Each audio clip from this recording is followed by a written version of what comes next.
What's up, everybody? Thank y'all for tuning in. It is the game two recap of the Astros Rangers series where our Astros took care of business tonight, won the series tonight, and on top of that, have increased the lead for the AL West now up to a game and a half. Homer Chris, what's up, my dude? Yeah, man. It seems like it's been a long time since I last saw you. I think it was like maybe an hour and 20 minutes ago. So yeah, man.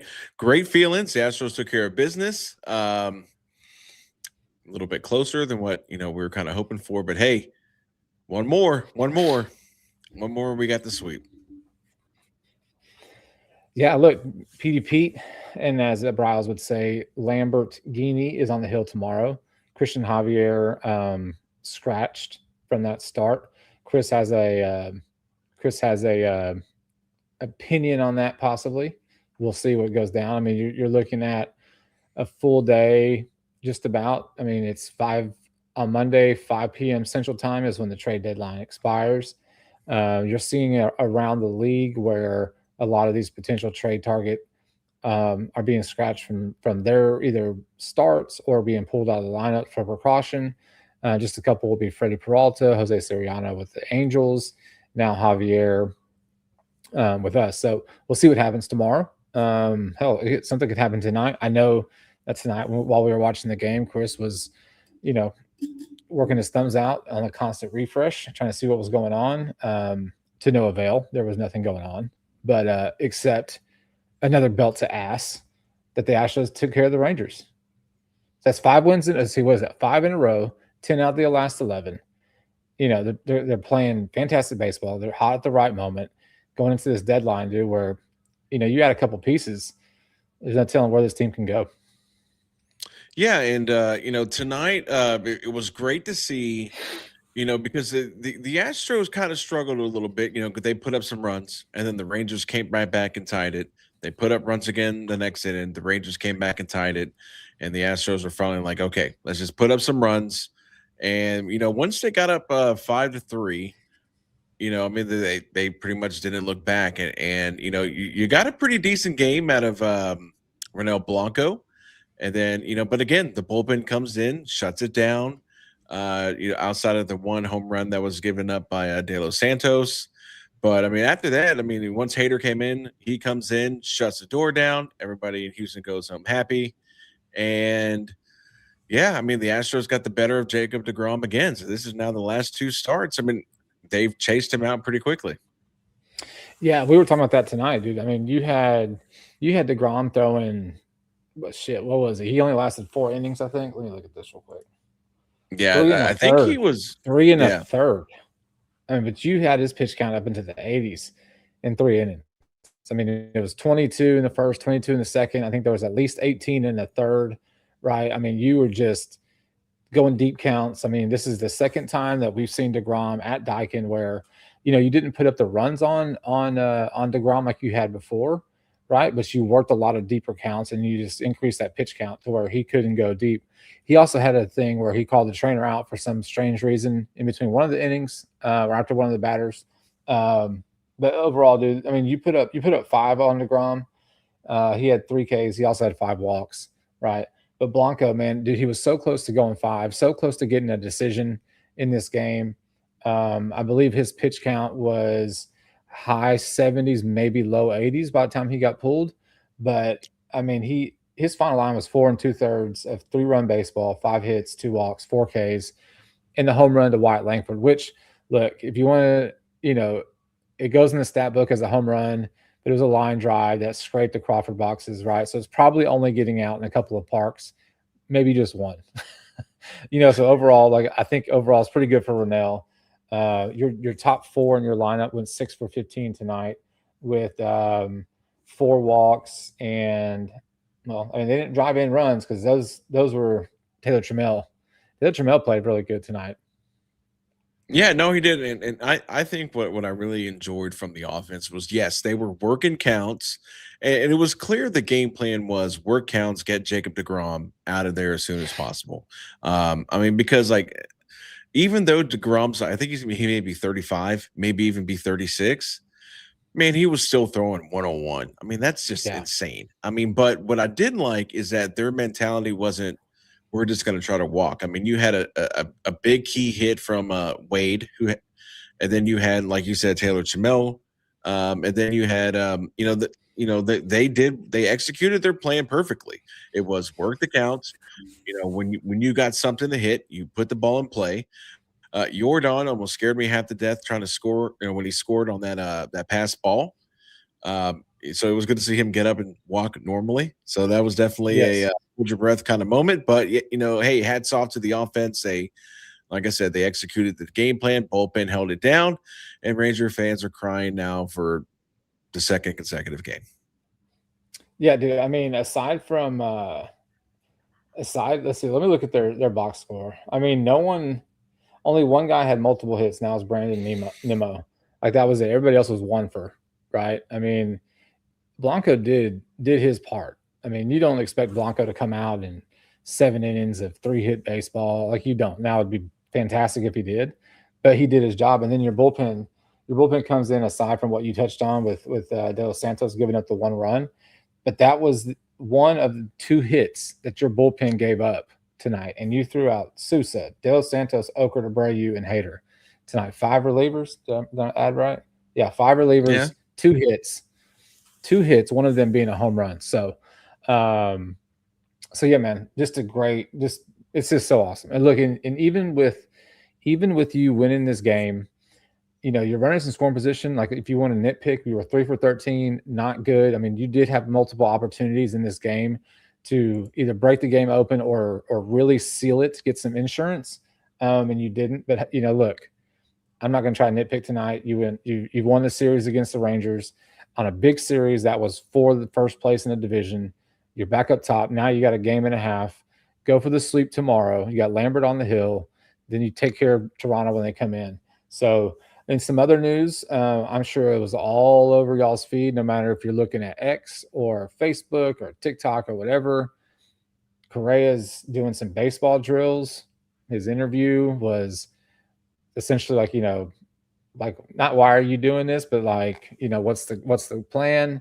And he's basically saying, look, I'm not doing these things unless I thought there was a chance to come back.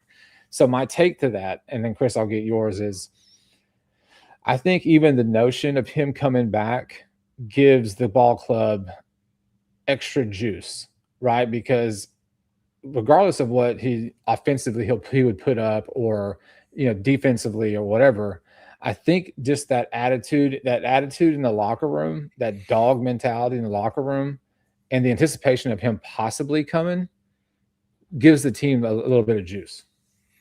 No, I agree. I mean, I think just his presence, like I said, his leadership, he has really taken on that leadership role since he's been back in Houston. And you can tell kind of how when he first got hurt and he wasn't around the team, how they kind of pitter-pattered a little bit.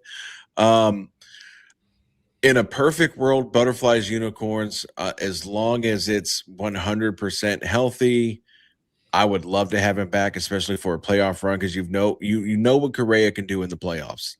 However, the only reservation I have, and I know that like Success and Process 25 just posted or just commented he doesn't want Correa back. As long as it's not a rushed, like you kind of saw with Isak Paredes towards the end of last season, where he came back, he didn't look good, and then he was done for the rest of the season again. So I'm hoping that he has, maybe he doesn't have Astros doctors, kind of telling him, what he needs to be doing. But, if he can come back and he's 100%, I mean, that is a massive, massive, bonus on the field. And like I said, also from a leadership position. But I also think that if he can't make it on the field, just him being in the clubhouse, in the dugout, is a massive win as well.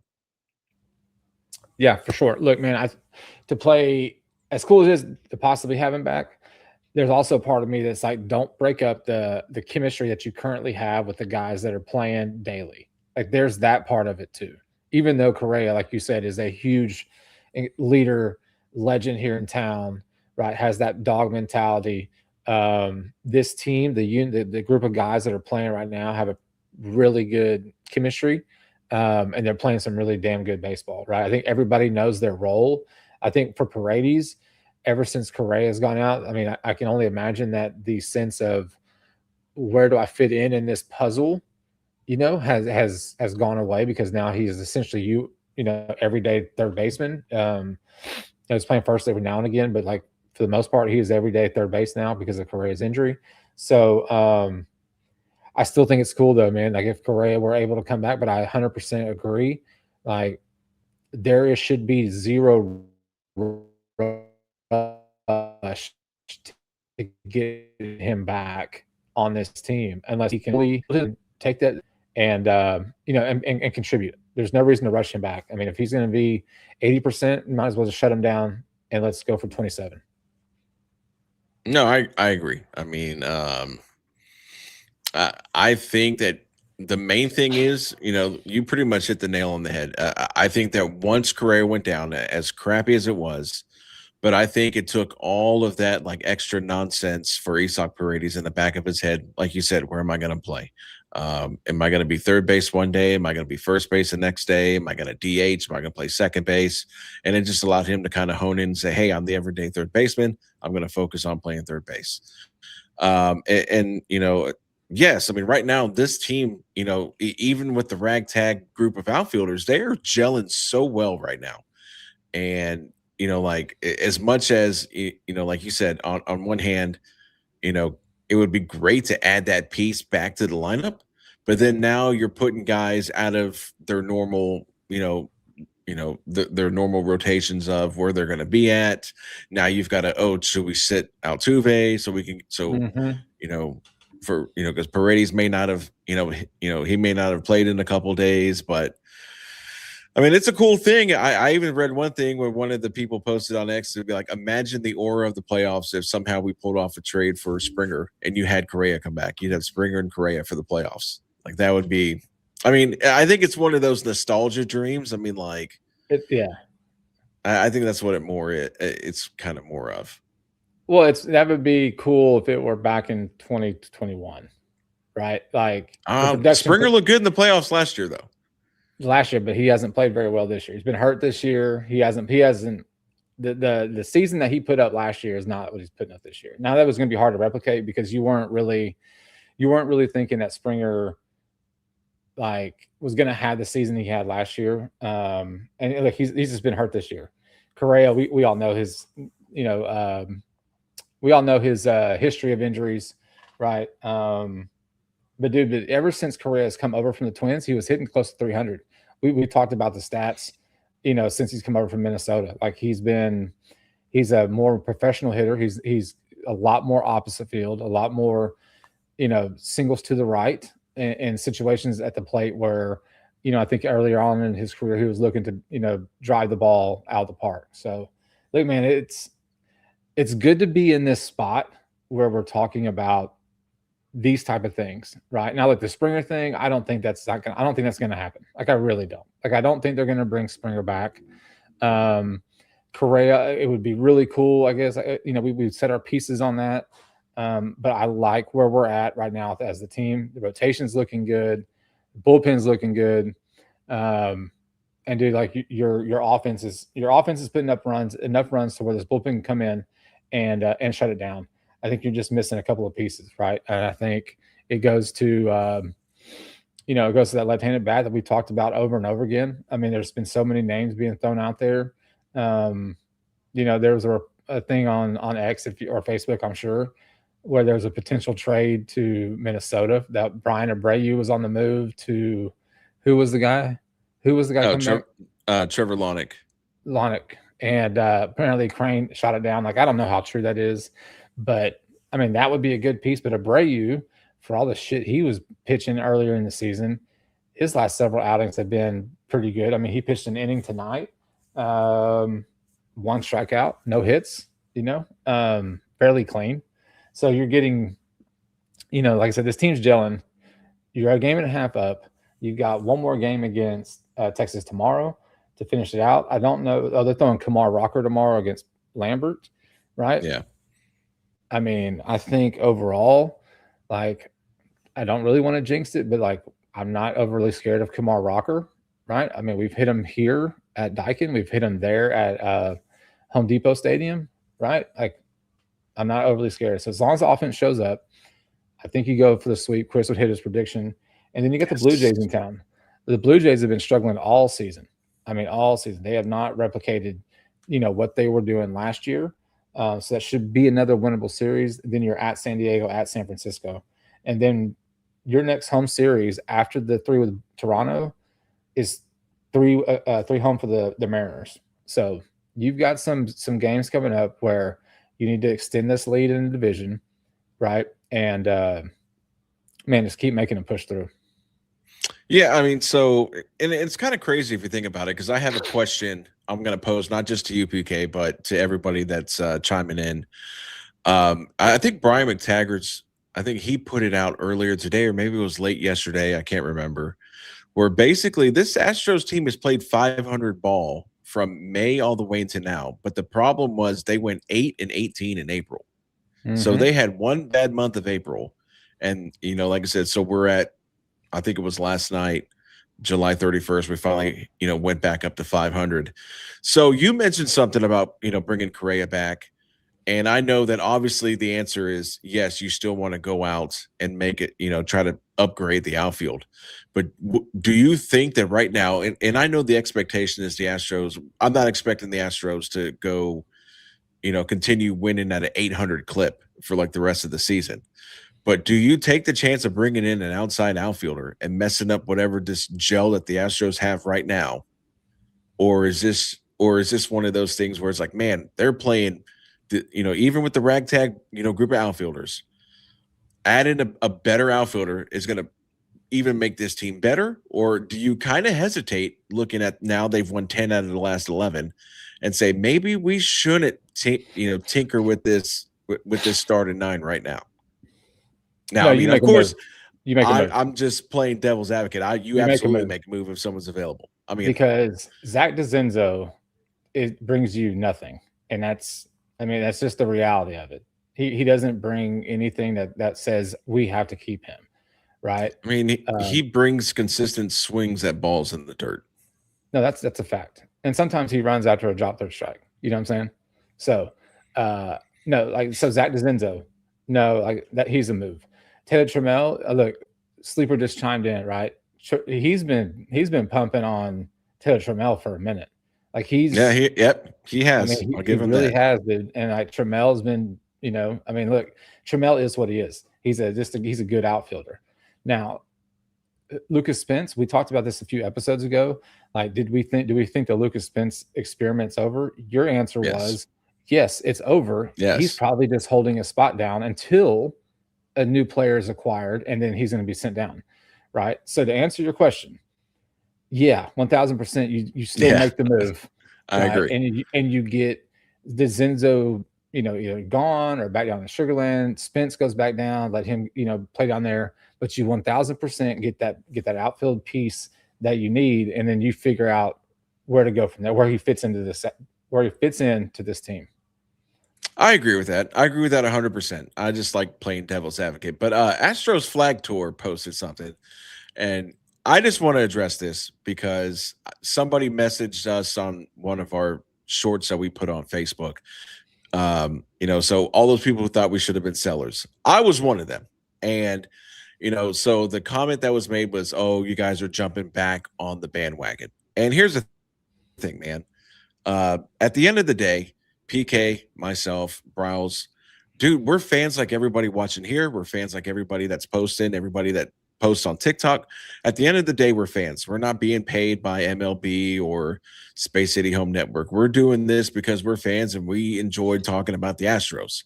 Now, because a month and a half ago, or hell, even 3 weeks ago, I came out here and said, yeah, I think they should sell if they're a contender. No, not at that point. It's not because I was jumping off the bandwagon. It's because I'm telling you what I'm seeing at that point in time. So, and like I said, I think of people jumping off the bandwagon, we're sitting here talking, oh,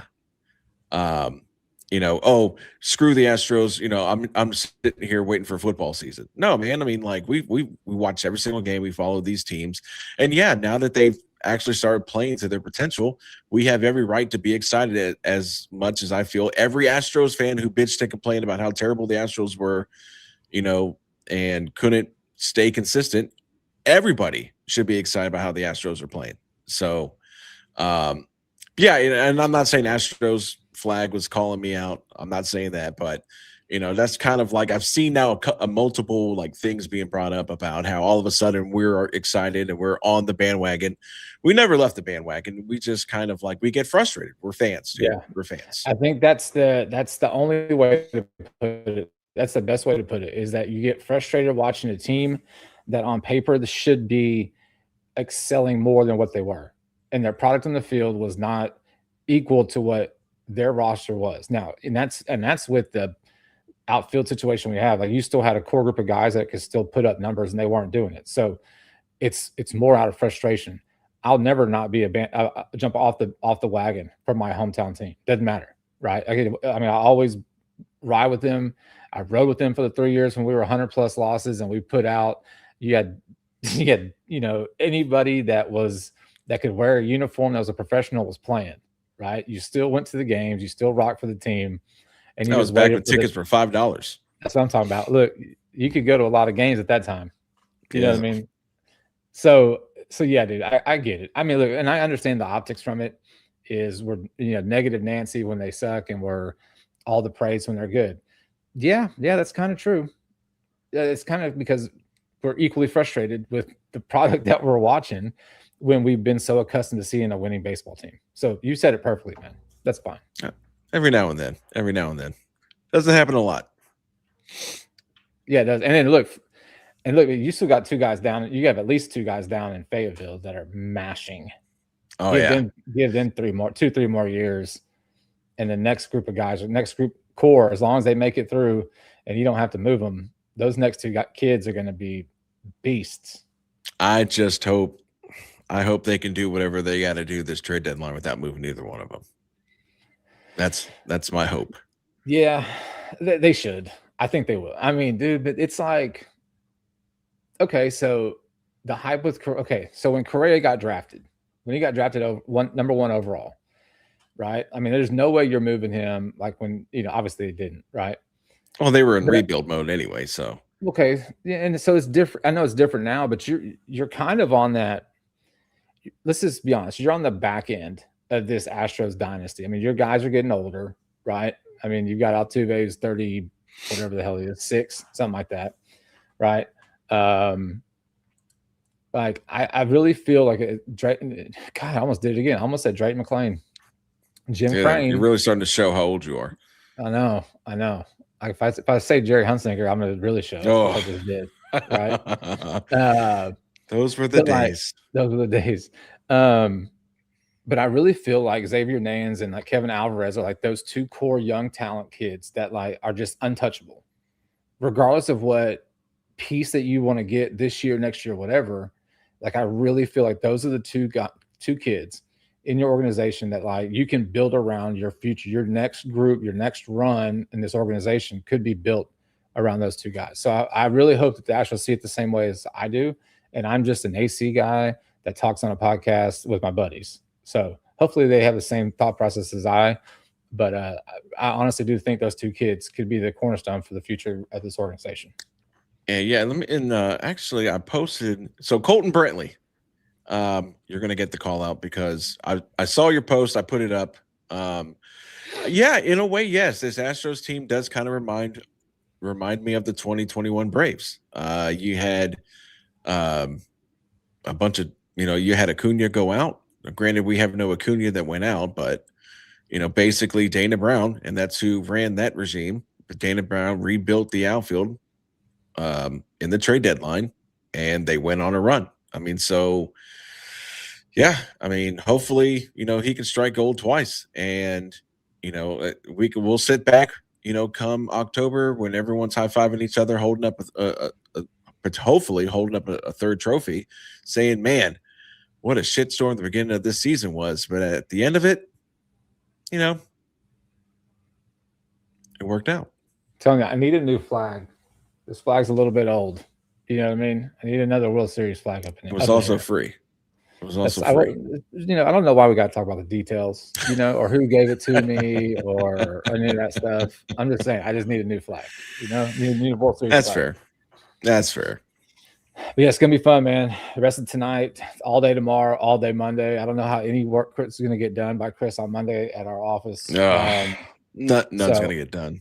It's not. I know what will happen. All the texts that I get from Chris on Monday at work are going to be Team X signed this guy. Why in the F haven't the Astros done anything? That's what the texts are going to be all day Monday.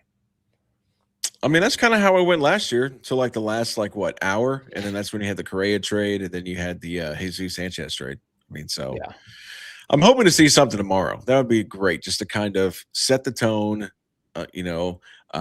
Maybe they're working on something. With sending Javier somewhere. Maybe that's why he got scratched from tomorrow's start. I mean, you never know. Never know, man. You never know. Look, dude, you're playing some good ball at the right time of the year, man. And now's the time to add that piece to kind of take you over the top. So I'm on board. Let's do it. I like it. Well, that's it, dude. Go for the sleep tomorrow. I hope that old Espada puts out, his non-goon squad lineup just goes for the sweep, get 6 games in a row, get 11 out of 12, invite the Blue Jays in and take care of business. But I want to thank everybody for tuning in every single night, especially these last couple of nights, man. We've had a lot of y'all chime in. It's so much better when you guys chime in and we can just kind of kick things back. So special thanks to, let's go here, Astros Flag Tour, Astros 1, 2, 3, 4, 5. Let's see, Success in Process 25. Thank you, John, my man John down the valley. What's up, man? Thank you. And then there was another one in here. Colton somewhere is in here. Yeah, Colton got his own segment. Colton Brantley, 9713. Appreciate it. And my man Sleeper Astros chiming in. So thank you all guys. Y'all guys have a great rest of your evening. Let's go Stros. Let's go get this sleep tomorrow. We will be back. By we, I mean I will be back tomorrow evening for our regular episode. My other 2 guys are bouncing. So that's not true. Luke, I have prior engagements. I don't know. Luke, maybe he's listening. He's hanging out with the fam. We could go late. It don't matter. I'll go solo also. But until then, guys, y'all have a great rest of your Saturday evening. Have a great Sunday. Let's go Stros. Get the sweep. I'll be back tomorrow. We'll do the recap of this series, and then we'll look ahead to the Blue Jays coming in 4-3. Until then, y'all have a good evening. PK. All right, guys. Former Chris. Crawford Box.